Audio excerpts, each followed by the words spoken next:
Welcome to the Insurance Producers Podcast, where we bring you the top personalized producers, insurance agents, and industry partners, giving you at least 3 takeaways to 10x your production and build your multi-million-dollar revenue books. So sit back, relax, and become inspired by the success stories and strategies of the world's top insurance minds. Let's roll. All right, everybody, welcome back to the Insurance Producers Podcast. Hey, I think I'm super excited today because we're going to talk about security. We're going to talk about how to protect your agencies. We're going to talk about, unfortunately, sometimes worst case scenarios for a lot of agencies, and working on things. I think of this product, and I'm going to introduce Daniel in a second, but it's almost like life insurance, unfortunately, to where you're like, well, I'm never going to use it. Why do I got to keep paying for it until something happens? And you're like, oh my gosh, I am so glad I have it. And nobody has ever said they wish they didn't have it, So I'm super excited to talk about this topic. And I'm going to bring on a good friend of mine who has helped all of our agencies and a bunch of our networks as well on the cyber side. So Daniel Metcalf, man, how you doing, buddy? I'm doing fantastic. Honored to be here, Cyrus. Thank you so much for having me. Good to have you, man. Good to have you. So Dan, let's go back kind of how you got into the insurance industry and obviously the cyberspace, and just really quick, give us a 30-second background and we'll get it rolling. So yeah, no problem. So a number of years ago, I had an opportunity. I was in e-commerce and digital transformation, and I worked with a MGA that was building a private label product for the ancillary world. So dental insurance, vision insurance, short-term medical, travel insurance. And we were able to bring that direct to the public, where they could, where those under Medicare, those that were in gig opportunities, they could buy dental insurance and vision insurance without having to go through an employer. That led me into learning more and more about the technology around insurance. And a co-founder of Cyberfin and friend of mine, Chris Steffel, he was in life insurance wholesale. And he came to me in 2021 and said, hey, did you know we're regulated now since 2019 with HIPAA? For cybersecurity protocols. And I was like, no, I worked in banks and credit unions for a long time in cybersecurity, but I hadn't heard. And so him and I got together and we looked at his environment and found out that not only was he, 90 days in and $30,000 in spend, but he wasn't protected nor compliant. So we put together a service and a plan for him and for his agency. And he said, hey, there's others out there in the insurance world that don't have any idea or are not prepared for what it's going to take tactically, what it's going to take from a talent perspective to help make sure that they're protected and compliant, and the rest is history from that standpoint of it. Awesome. I love the company name, Cyberfin, man. That's pretty cool. Thanks.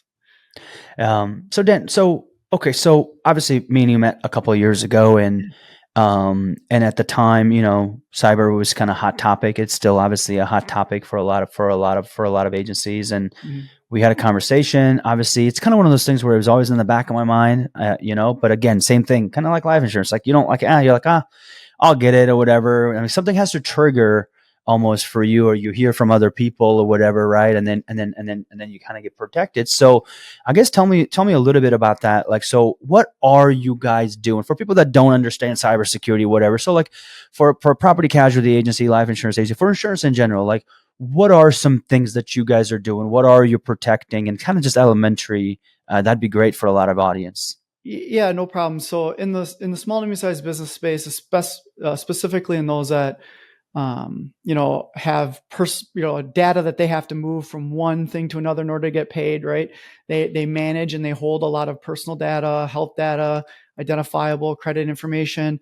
They don't understand that they are constantly under attack, right? They are under siege because the bad guys want that data, or they want to interrupt the movement of that data from one place to the other to try to make money. And so what we've done is the old way of doing cybersecurity was, firewall and antivirus, maybe had some multi-factor authentication, and that was good enough for a small business. Well, it's gotten so complicated, and the cyber criminals are getting so good that there are multiple different ways that they can attack you all at once. And so the idea of everybody being inside a castle and we're going to go protect everybody inside the castle is no longer a viable way of being able to protect your business. So what we do at Cyberfin is we put castles around every single individual person within the agency or within your customer, right? If you have a small business customers. And what we do is we protect the internet, the email, and the device itself, all being managed and monitored 24/7, 365, but as the individual user within the organization, not just the building that you're in or maybe just that one computer, right? It's all the different pieces. And we're looking for the anomalies. And then we go in and our security operations team goes in and takes care of any of the any of the events that are happening against that user, right? Plus they are isolated from the rest of the group, if you will. So then that way they're not infecting anybody else that's in there at the same time. And this is something that the enterprise level companies have been doing now over the last couple of years. We've just been able to bring it to the small to medium-sized agencies to allow them to have that same level of protection, right? And same level of compliance that's necessary based on all the different regulations that are out there now by state, by the different federal organizations, and anything else that you have to be required to do. Yeah. So I remember when I used to be at State Farm, when I was a captive agent, like every computer was like VPN, like you couldn't even like take it home or whatever without like logging into like a VPN. Like it was very secure just because, like you said, like they obviously didn't want anybody to have access to that if for some reason somebody got a hold of it. And then when I came on the independent channel, like all we have to just like a username and password, log into a website, and I literally have everybody's like social security and driver's license and literally thousands and thousands, now hundreds of thousands of clients, with obviously 100 some people in our organization now. So scared the crap out of me of like how even like 6-7 years ago, like State Farm has always been like extremely, extremely, extremely secured. And coming on this channel, I was just like, man, like just a username and password through a Wi-Fi, like that is wild. So like for people that are, I mean, maybe me too, because like I'm one of those guys. I'm like, okay, so Dan's my guy. He's gonna protect me. Cybersecurity, like handle it. Like I don't need to. Obviously, I need to have some kind of knowledge, right, of like how to protect our team and all that stuff. But like we've got a guy for that kind of stuff. So for people that don't understand the difference between like maybe like a VPN versus like a Wi-Fi and stuff like that, anything you can share there? Yeah, that's a perfect analogy that you use from the State Farm standpoint, right? Big company, they can spread, they make these requirements and they spread that amongst, hundreds and hundreds of thousands of people, right? So it's the same idea, but we're able to do it down to the individual person because we're treating each person like it's their own entity, right? So we're spreading all that labor, we're spreading all that apart. And so you hit it right on the head. Comes with a secure internet portal. It's also known as a VPN. Now there's VPNs that you can pull off the shelf that are a little bit different than what we're talking about. What we provide is almost like a firewall for the device, right? And so, wherever you're taking it, different Wi-Fi's, different internet providers, whatever it is, if you're not underneath the firewall, you basically have that firewall type on your computer itself. Mm-hmm. You have, you've heard of antivirus, but antivirus is really, it's just known threats that it's filtering for. An XDR endpoint protection that we have, it actually is looking for anomalies on the computer and it's reporting back to the security operations center that device itself might have something bad on it that's not supposed to be there. We need to remove it from the environment. And the email threat protection goes beyond just, the typical what you see when the Windows Defender when the Windows goes off and says, hey, your Outlook has found a phishing email, right? This is actually filtering every single email that comes into the organization. It's looking for the anomalies that might be malware or spear phishing campaign, what is, but it also rewrites all the links. And it rewrites it to go through our firewalls, our servers to make sure that it's going to the right place at the right time, right? It's actually going to the website that's safe, right? It's the safe place it goes to. If it doesn't, it blocks you. Now think about how they all work together. So let's just say a bad email got through the filtering, right? And now you've rewritten the links and it goes through our VPN. It says, hey, nope, you're not supposed to go there. Let's just say that you click on a link and it takes you to the right website, right? It takes you to a legitimate website, but there's bad link inside that legitimate website. Mm-hmm. Our secure internet portal or VPN is going to block you from going to that bad guy site. Now let's just say you got through the email, you got to the bad guy site, and now something gets downloaded on your computer. Well, now the endpoint protection is going to protect you from whatever was downloaded to that computer. It's going to isolate it, it's going to find it, and it's going to remove it from the computer. And it's going to alert an actual human being, 24/7, human being that's going to reach into the network and look for all the other computers that might have it on there or that bad email or whatever it is, and we can take care of the problem. So now you've severely lowered your risk because now you're faster than the slowest friend when the bear's chasing you, right? It's more than just a Ring camera and the floodlights that go off as you walk up to the door. Now you have a full ADT team protecting your agency, protecting all that data that you're storing, right? Without you having to worry about doing it, right? Someone else is doing it for you. And now you've given the confidence of your customers, you've given the confidence of your employees and all their data that it's being protected. And then we take a step further from the compliance side is you have to back up all that data and you have to encrypt that data backed up off your domain and make sure that it's protected at any given time, right? That you can recover from it. So we provide that backup so that if something were to happen, you would be able to recover that data and make sure you knew what was taken or what wasn't taken and report that to the state or to HIPAA or whoever it might be. So we've provided all that. We've combined the protection and the compliance together so that an agency can feel confident in running their day-to-day business without having to worry about a cyber criminal. Yeah. So, I mean, I got so many questions for you, and I know these are the questions that a lot of agencies are asking. Like, cause when you come from like a State Farm, like 5 years ago, whatever, like it was one password, man. Like you come into your computer, you log in there, like one computer and like you're in like their database. Like that's where everything happens, right? Like now, like we've got 27 different carriers. Everybody has different logins and passwords. And like, dude, it's like, it's a zoo. Like it's really difficult a lot of times to be able to like go from one to the other in a secure way, to be honest with you. And it's a lot of work, but it takes work to be secured. So like, I'm curious, like first question for you is, what would you recommend to people who have passwords that are easily like traceable? Like what would be like a suggestion that you would have for them? Yeah. So let's break down the whole password world. So first thing you do is you're going to want to have 12 or more characters, uppercase, lowercase, with a symbol, right? And how you, in the first thing I always say, well, Daniel, that's like impossible for me to remember all these passwords.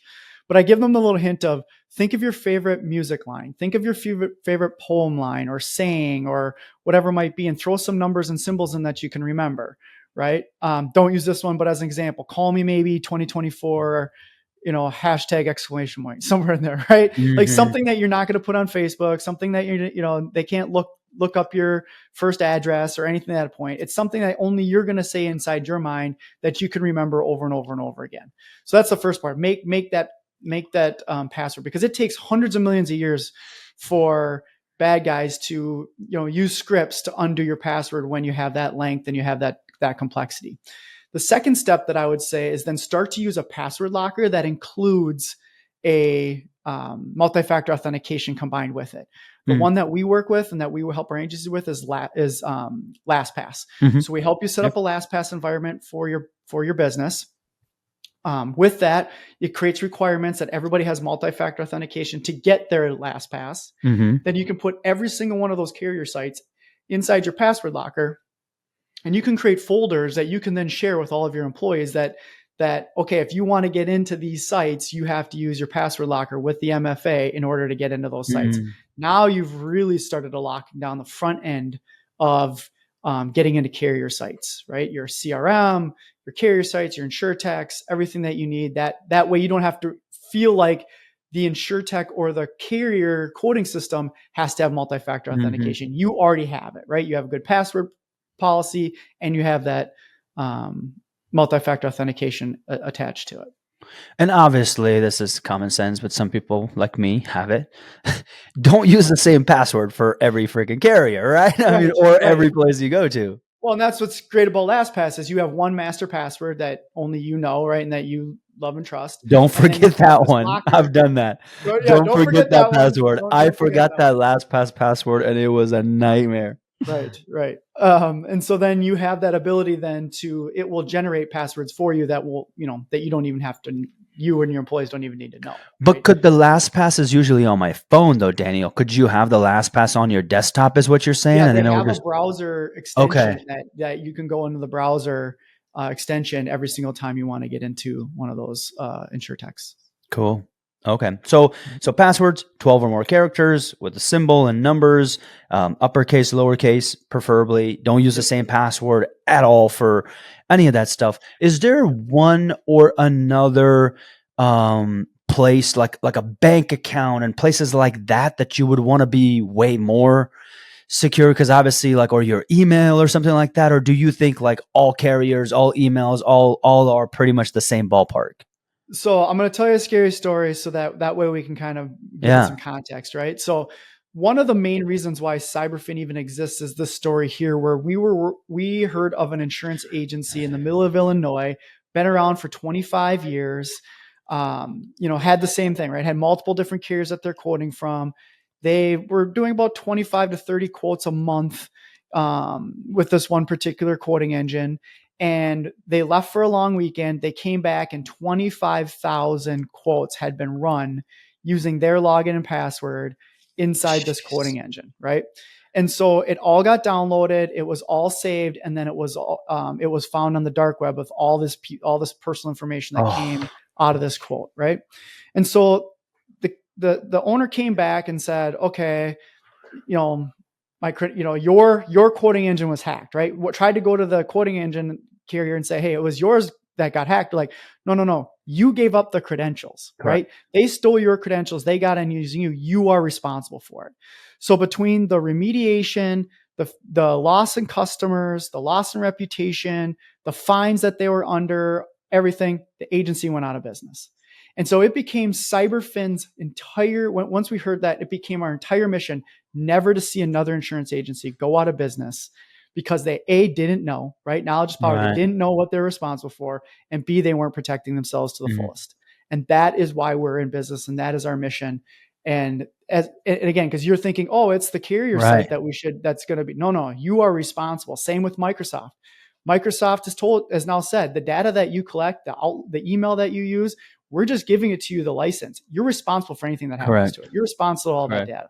And I just, every time you sign those terms and conditions or those policy changes that happen on a Dropbox or on your CRM systems, like, if you're using a Agency Block or, Hawksoft, any of those, all of those, you are still responsible for the security of that data, right? So take it to every single piece of it. It's just worth it. It's worth your time, or work with an organization like ours that can help you get it all set up so you don't have to. So what happens, Daniel, if that does happen and you actually have cyber insurance, like cyber policy to protect you from that? Yep. So it's cyber insurance. It's just like fire insurance is the analogy that I give, right? Okay. The alarm may have went off. You might have had the suppressions already out there, but what's the first thing you do? You call your agent and you make sure that you get your fire, your fire policy rules in place and that you follow them, right? Yeah. Same with cyber liability insurance. It's there for after something's happened to make sure that the impact is as least as possible. Correct. So you don't go out of business. You don't go out of business. That's 100% why you have it. And that, whether it's for an insurance agency or your client, same idea, right? It makes sure that they don't go out of business, because knock on wood, it's not an if, it's a when. And you hope that you have a company like Cyberfin and Cyber Liability to make sure that the impact is as low as possible. And so, first thing I always say, if you suspect anything, the first call you should make from your cyber liability insurance policy is the breach coach, because that's what's there for, right? Get the breach coach. Make sure you talk to them first before you talk to IT, before you talk to your cybersecurity What's provider. a breach coach? I'm sorry. Oh yeah. So breach coach is that's offered by the cyber liability of a human being that's going to walk through the necessary forensics, the necessary steps that's going to take in order to make sure you do everything right to make sure your claim gets accepted. Right. That you get the maximum of the coverage that you're given. So this is why I try to warn about, like, if you're just using an extension, like an extension or a rider off of a policy or something like that, it probably doesn't come with the type of coverage that you need for many of the different attacks that are going to happen to a small to medium sized business. Yeah, we probably spend about 25 to 30,000 on E&O and cyber, just to make sure nothing happens. And that's not including obviously having you guys on the back end to make sure that we are completely protected. So, I want to go through some tips and tricks for some people, right? Like, so things people can do.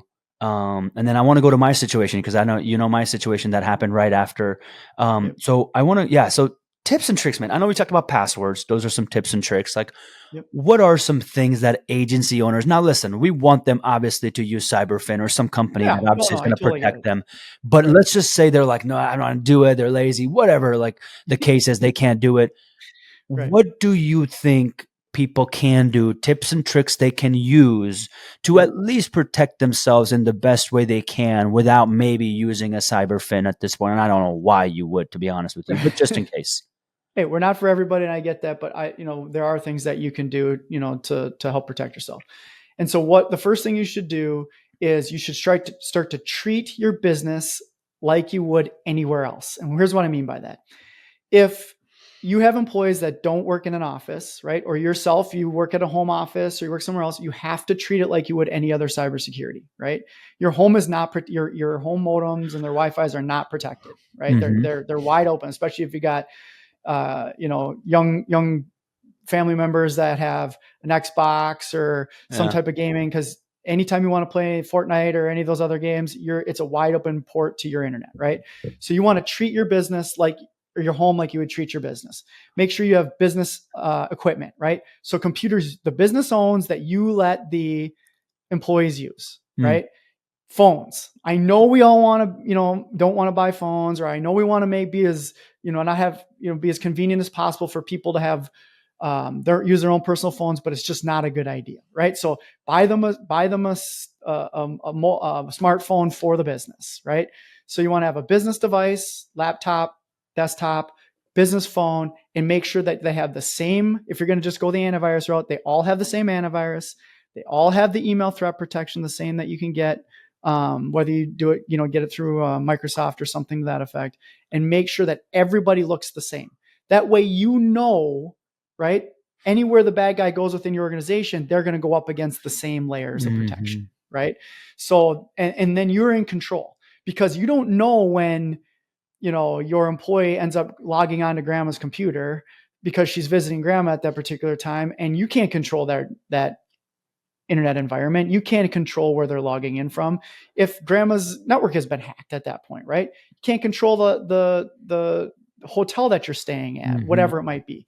And so you also want to give those business phones, because then you can use those as hotspots, and then you can use that to make sure that you're controlling the logging in and logging out of any of the different tools from that hotspot as the phone. Okay, very cool. So what you're saying is, if you're going to your the biggest thing is obviously the network because once somebody has hacked the network and you are connected to that network, you potentially are at risk, because then they have access to it. You got it. That's it. And we've talked about the passwords before. I would submit the password. So inside Microsoft 365 or Google Workspace, depending on what you're using. And if you don't have one of those two things, that's the first thing you should do, is run out and buy a URL, right? On GoDaddy or Network Solutions or whatever, Bluehost. Get a URL, get M365, because first of all, the carriers someday are not going to allow you to be contracted if you don't have a professional email address. And second, there is no way for you to protect your data and protect the data in the email if you're using a free service like at Gmail, at Outlook, or at Yahoo still, or maybe you have an AOL account. Like, you can't, right? You just can't protect it. And so you want to be able to set the passwords and set the password policies, right? You can set it right in the back end of the admin. 12 characters, has to be renewed every 90 days, right? Things like that. You can put it so that you're in control, because the more control you give up to the end user, the less control you have, and the bigger attack surface the bad guy has, even though that's down to 1 or 2 people within an agency. Yeah. So I want to just really quick. So what happened to me, and then I want you to maybe talk a little bit about what are some things that you are seeing right now. And I'm sure you're seeing kind of like the worst case scenario, versus like the actual public. I think of it as, like we are in insurance. So we see car accidents and houses, unfortunately, getting on fire, like almost on a yearly basis. But if it's like somebody that I've never dealt with it, it's kind of like the end of the world for some people, right? When this kind of stuff happens, because this doesn't happen to them all the time. So so you are that person for us, right? Like, so yeah. I know you see this all the time, and to you, it's one of those things, but to us, it would be like the end of the world. So my question to you is, what are some things you're seeing today? What are some things you've seen in the last couple of years that have happened to agencies? And could you elaborate on that so people can see what they should be protecting themselves from?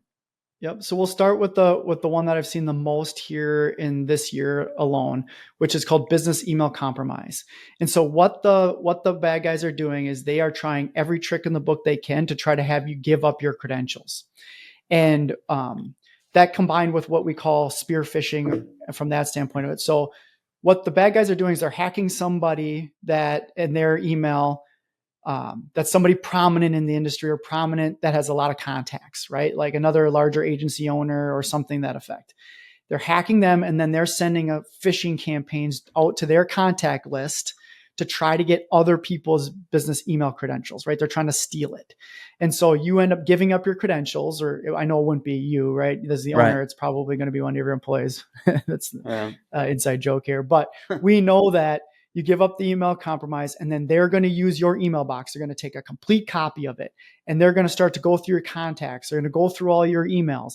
And we've seen them going through and recreating other types of attacks to try to find a bigger fish, right? With a PH in it, trying to get into your carrier, trying to get into your billing company, trying to get into maybe one of your customers, right? Maybe they're going to use you to try to get into one of your customers we've seen that very prevalent of people falling for the business email compromise attacks. To the fact that then let's talk about maybe one of your customers that you should think about, right? Because then they do invoicing fraud or fund-to-fund fraud. From that, they go in, they look, they see your invoices of that company. They go and they'll re-engineer the invoices and they'll just change the bank number at the bottom of it for an ACH payment. Or they'll say, hey, we only take wires now. You want to talk about a car accident, a fiery car accident. We were introduced to a company that builds pools here in Minnesota. And if you know, when you're in Minnesota, your pool season is very, very short. So you take every pool that you can get.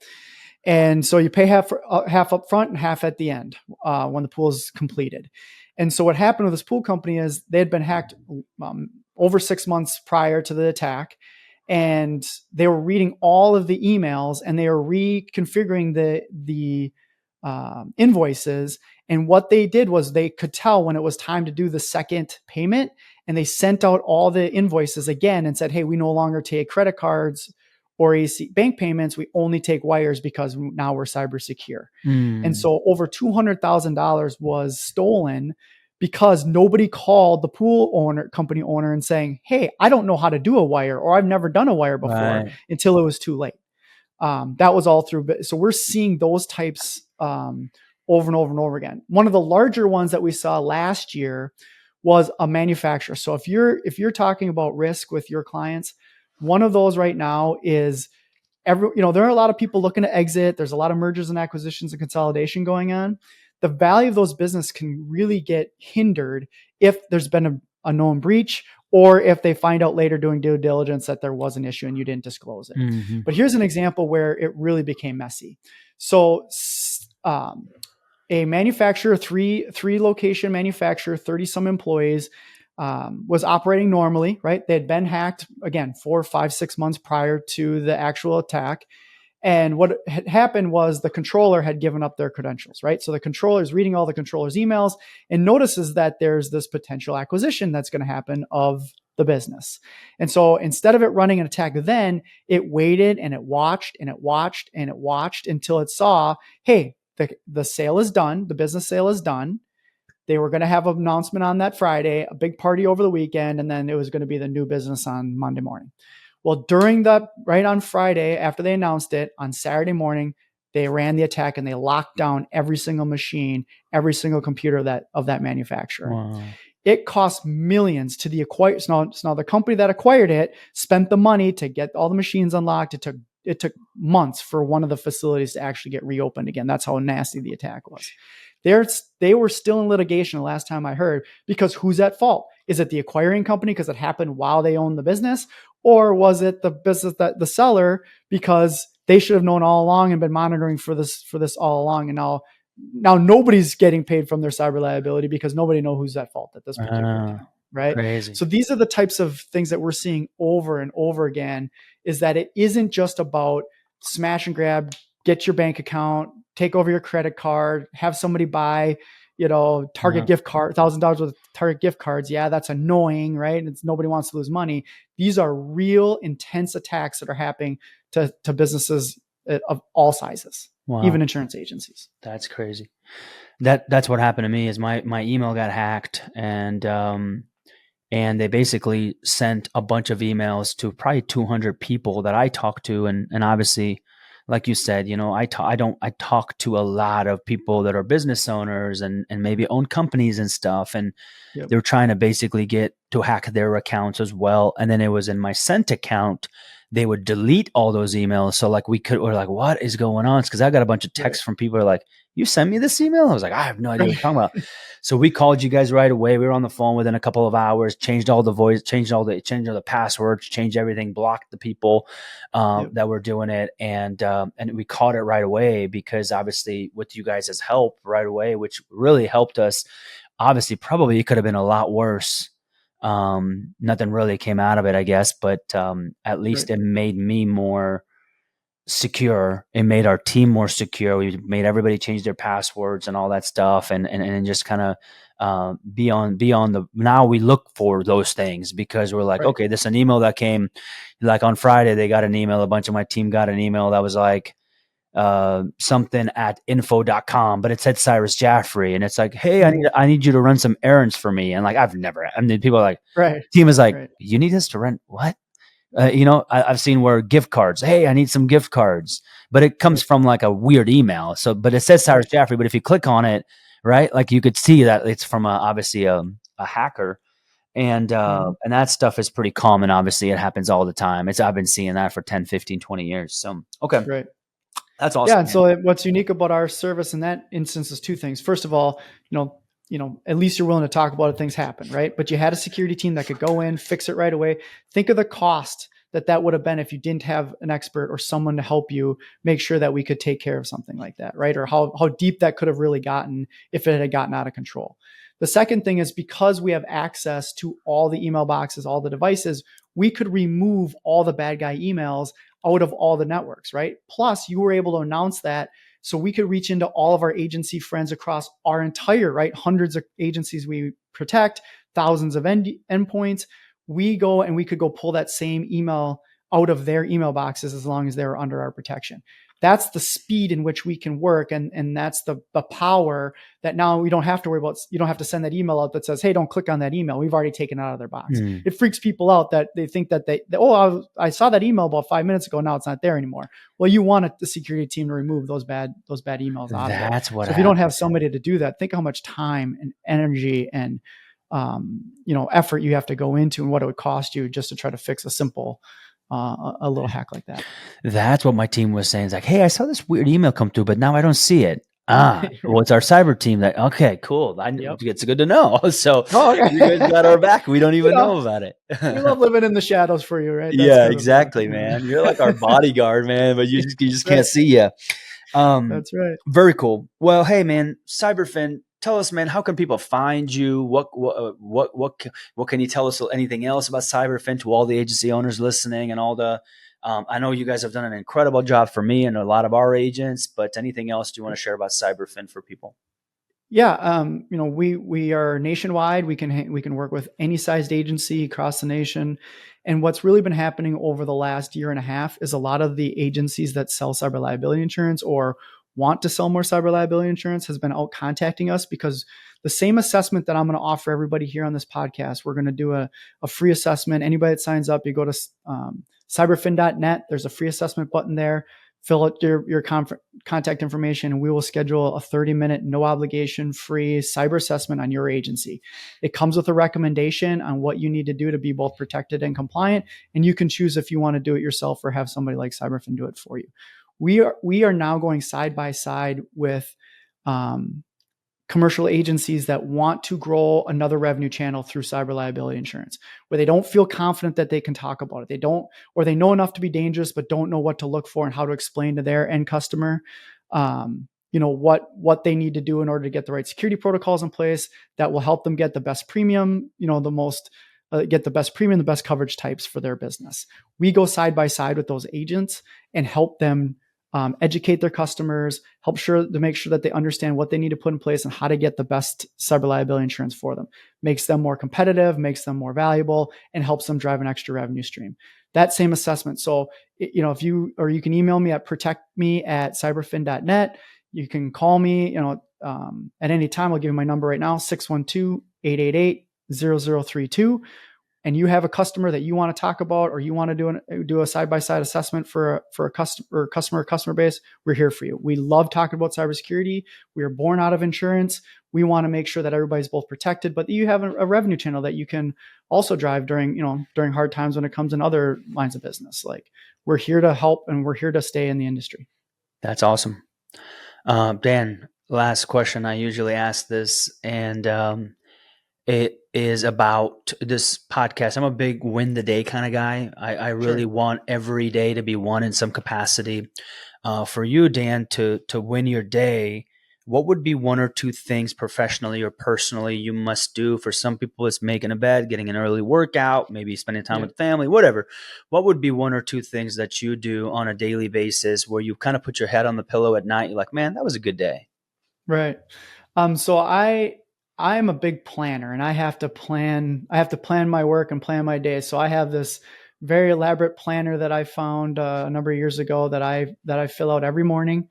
So it's kind of like a morning journal, and then it has a plan that goes along with it. And then at night, it allows you kind of review everything that we did inside that plan.